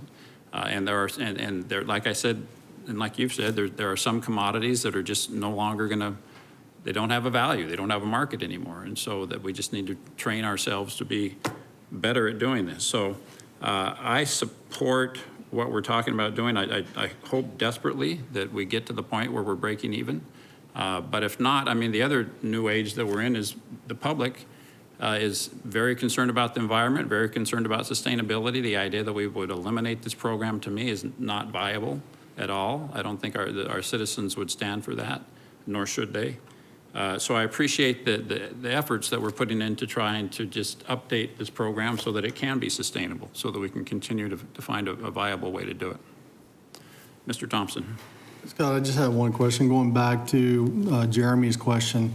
If you do the rebranding, it's going to if you only go to the drinkable bottles and so forth, drink bottles and so forth, so it's going to reduce the tonnage that goes to recycle, but it's going to increase the tonnage that goes to the landfill. So is that cost to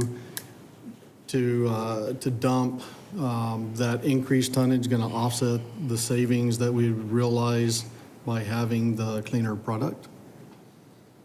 So what we currently see is that our cost for recycling is about $45 a ton is what we're looking at. And then we're paying on average $27 a ton to landfill the material. So the answer is yes. So the answer. It's less costly to take it to the landfill right now. Right. Yeah. So the answer is yes, it's cheaper.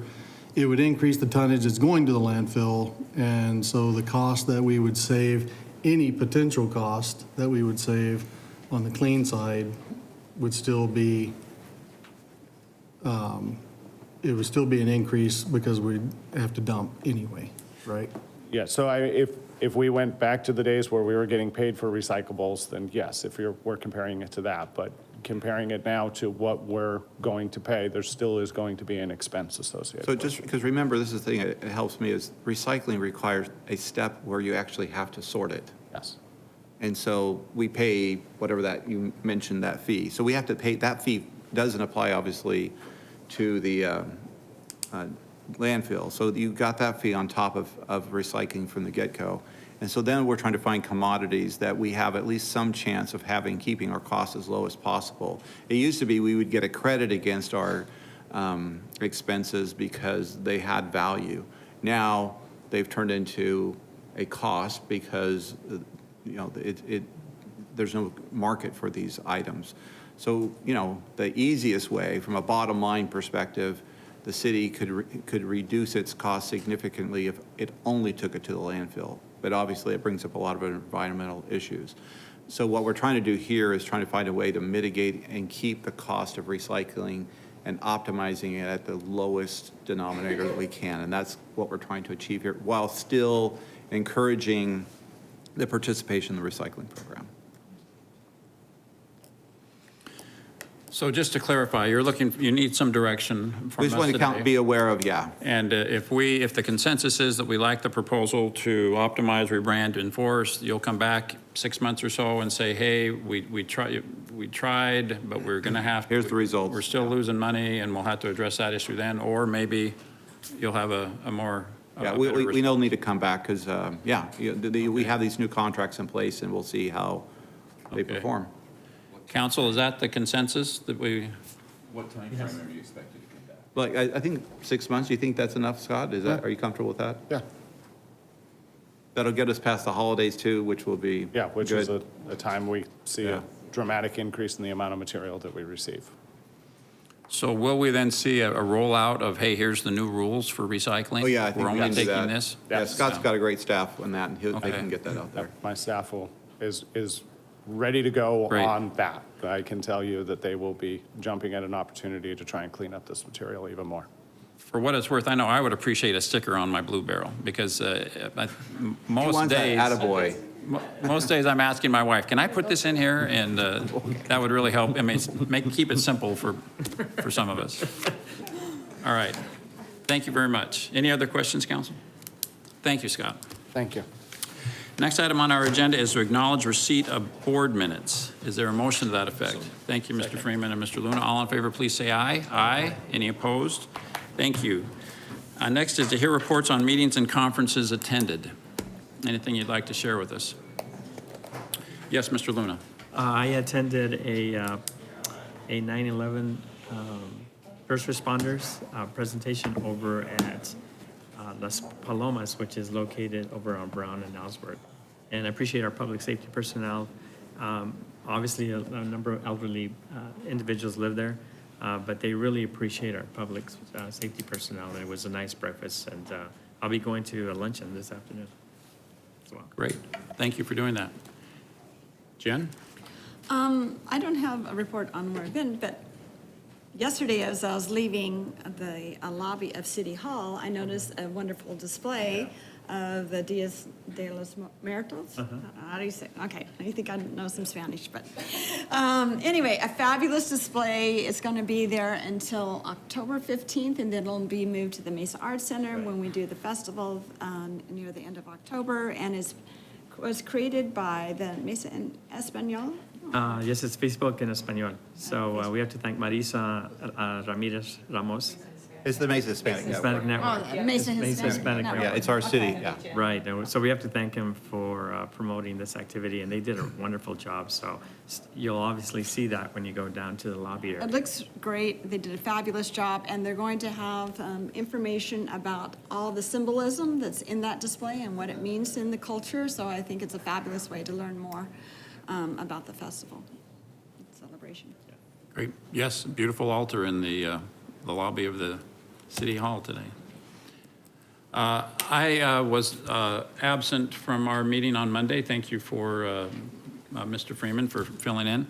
I had the opportunity to join with the mayors of some cities that have been severely impacted by mass shootings. The mayors of Parkland and Dayton and Pittsburgh on Monday, and had a great meeting with the White House and with the majority leader of the Senate on Monday to talk about the legislation that is being proposed to respond, to lessen the likelihood that Mesa will have to deal with mass shootings. And so I thought that was time very well spent, and came away encouraged that there's going to be some bipartisan agreement on some very common sense things that can be done to make some progress in that. So I appreciate being excused on Monday and felt like my time was well spent where I was in Washington, D.C. Any other reports you'd like to share with this council? Okay, the next item on our agenda is schedule of future meetings. Mr. Brady? Yeah, first let me remind everyone that tomorrow evening we'll have the Mesa Arts Center Season Kickoff Festival.